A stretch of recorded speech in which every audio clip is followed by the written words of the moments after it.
suis auteur de bande dessinée depuis 1993. J'ai sorti mon premier album chez Soleil à l'époque avec Éric Corbeyran au scénario. C'était de l'heroic fantasy un peu dans la veine de Conan le Barbare. C'était déjà un travail en couleur directe et la série s'appelait Dédale.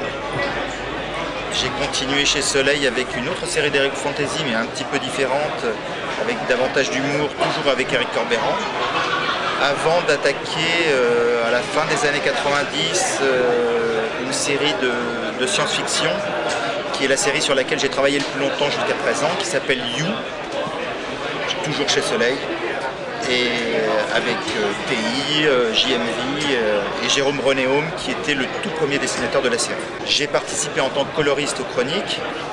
Alors là c'est une histoire de potes en fait. Déjà je connaissais François Froideval parce qu'on a failli travailler ensemble sur un projet, mais il se trouve que mon meilleur pote Fabrice Anglerot, avec qui j'ai fait mes études en Angoulême, est un dessinateur de François. Et à partir du moment où il a commencé à travailler sur les chroniques, il m'avait proposé de faire ses couleurs.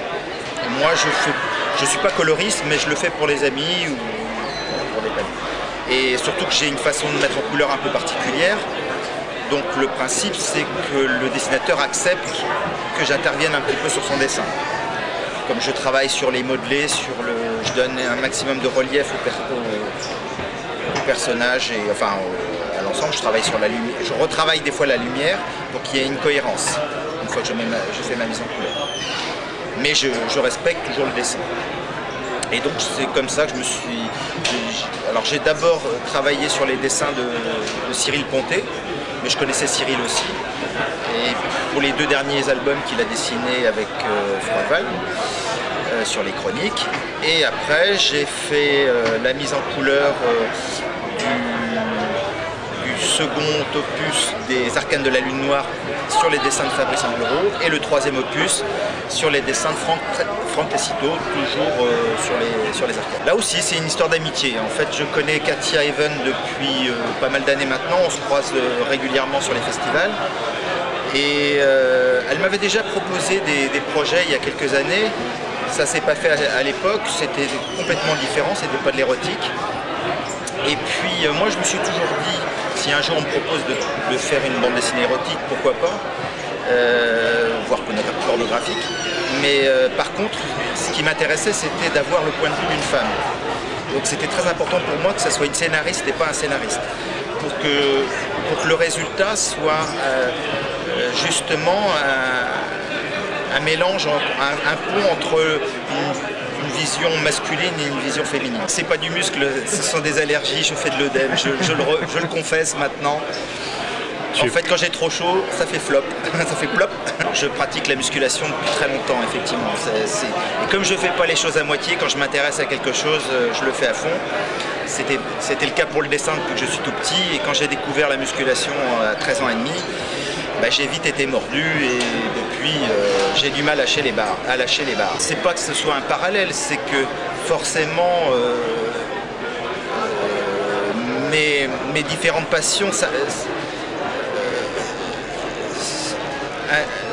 se mélangent et interfèrent les unes.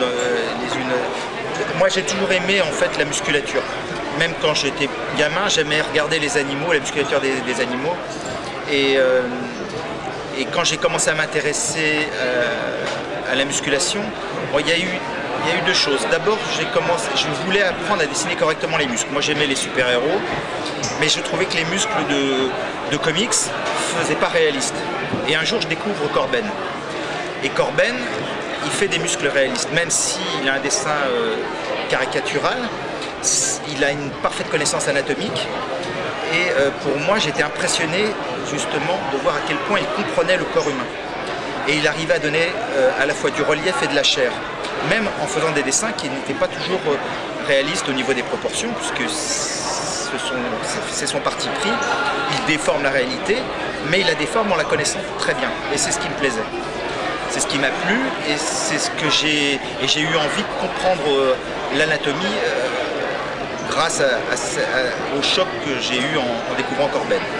Il se trouve qu'à l'époque j'ai découvert aussi la musculation, donc j'ai commencé à travailler mon propre corps. j'ai rencontré aussi quelques culturistes et j'ai vu ce que ça pouvait donner dans la réalité et pas sur les photos. Je me souviens notamment d'un culturiste qui s'entraînait dans la salle où j'étais, qui me donnait en fait l'image d'une force tranquille, quelqu'un qui était zen, qui était tranquille et qui avait un physique hors norme. Et j'avais envie de ressembler à ça. Après, bon, on a tous, enfin bon, moi ma priorité c'est pas la musculation, c'est quand même le dessin. Donc je ne me suis pas lancé à fond dans le bodybuilding de compétition ou quoi que ce soit, mais ça reste une chose essentielle à ma vie, un équilibre par rapport à mon métier qui est très sédentaire. Je suis tout le temps devant une table à dessin ou devant un écran d'ordinateur. Et le fait d'aller me défouler sous les bars le soir, ça me permet justement de m'exprimer physiquement. Et puis c'est à la fois un exutoire et aussi une façon saine aussi de m'équilibrer par rapport au dessin. C'est-à-dire que moi ça ne me gêne pas, ça ne me pose pas de problème, mais il ne faut pas que ce soit une finalité en soi. Si on me propose un sujet intéressant, si le scénario me plaît, ça me gêne. Moi ça ne pose pas plus de problème que de dessiner de la violence. On s'offusque rarement de voir des têtes tranchées ou des gens éviscérés, mais dès qu'on commence à montrer des organes génitaux, c'est tout de suite un peu scandaleux. Et ça sent le soufre. Bon, ben, je pense que l'intérêt aussi du travail de Katia, c'est que justement, elle n'a pas voulu... On traite un sujet, il y a un fond d'enquête, il est question de meurtre, mais il n'y a pas de violence dans son récit. Et justement, le fait de dissocier la violence et le sexe, c'était aussi une approche qui m'intéressait. Après, je pense qu'on sera amené à retravailler ensemble. On en a déjà discuté, notamment sur le festival. Et puis, si d'autres propositions me séduisent et comprennent des scènes érotiques, voire pornographiques, ça ne me pose pas de problème. Tout simplement, évidemment, je ne veux pas me limiter à ça. En fait, c'est une question de coup de cœur aussi, à la fois avec le collaborateur ou la collaboratrice, sur le projet, les opportunités. Mais par contre, moi, c'est vrai que j'aime bien dessiner les corps, donc ça ne me pose pas de soucis. Oui, parce que d'abord, j'aime l'histoire et j'aime particulièrement l'Antiquité. Je suis un fanat de la série Rome et donc j'ai toujours eu envie de traiter ça en bande dessinée. Alors, attention, Inguinis, ce n'est pas une BD historique pure et dure. J'ai fait des recherches au niveau de la doc, mais les passionnés de l'époque romaine vont certainement voir des choses qui ne sont pas tout à fait justes. Mais on n'est pas dans de l'historique rigoureux. Par contre, on voulait quand même qu'il y ait une crédibilité et que ça ne fasse pas non plus trop toc. Que le héros soit un ancien gladiateur, c'est normal qu'il soit athlétique. Maintenant, moi je l'ai fait quand même plus proche d'un culturiste que d'un athlète de l'arène. Mais c'est du fantasme. Depuis quelques années, je travaille exclusivement sur tablette graphique. Enfin, pour les bandes dessinées. Mais j'aborde le travail numérique comme je travaille sur papier. C'est-à-dire que j'essaye de faire sur tablette ce que je suis capable, ce que je peux faire sur papier. Et je ne veux pas d'un rendu trop synthétique. C'est facile avec le numérique d'avoir un effet vraiment digital.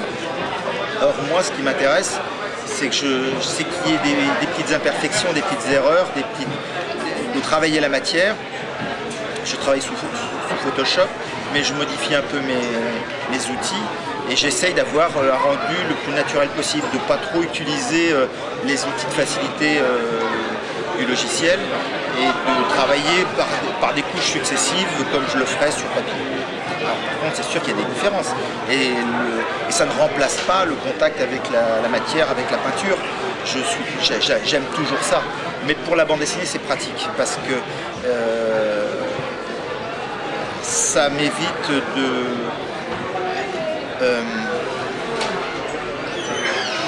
ne serait-ce que pour la construction des planches. C'est beaucoup plus confortable de le faire sur un écran d'ordinateur plutôt que de sortir règles Pour les perspectives aussi, je travaille sur des calques, mais je fais moi-même mes points de fuite et des choses comme ça. Mais après les calques, il n'y a plus qu'à les rendre invisibles ou à les éliminer. Et il n'y a pas de problème, il n'y a pas à gommer, il n'y a pas à aller chercher le point de fuite dans la pièce d'à côté.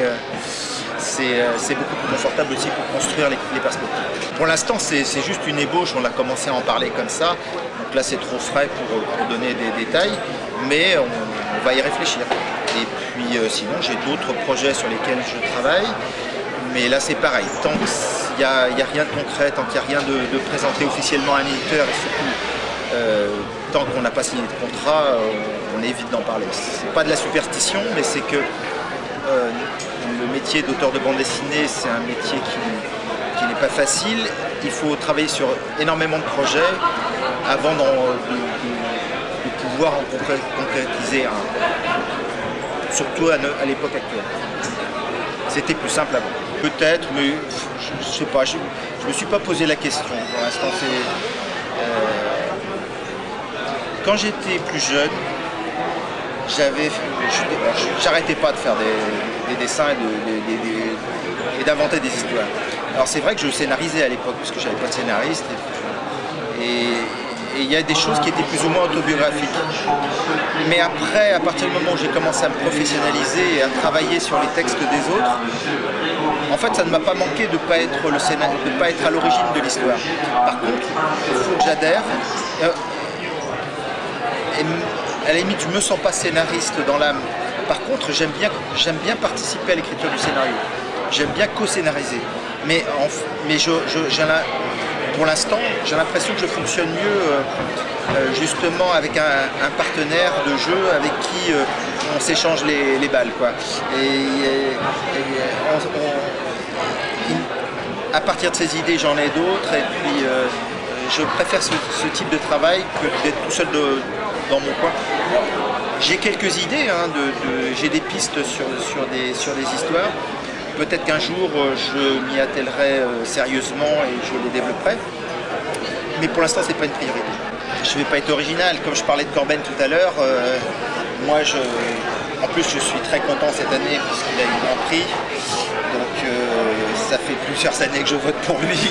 Donc, ça me fait d'autant plus plaisir. C'est amplement mérité. Alors, c'est certes un auteur qui ne laisse pas indifférent.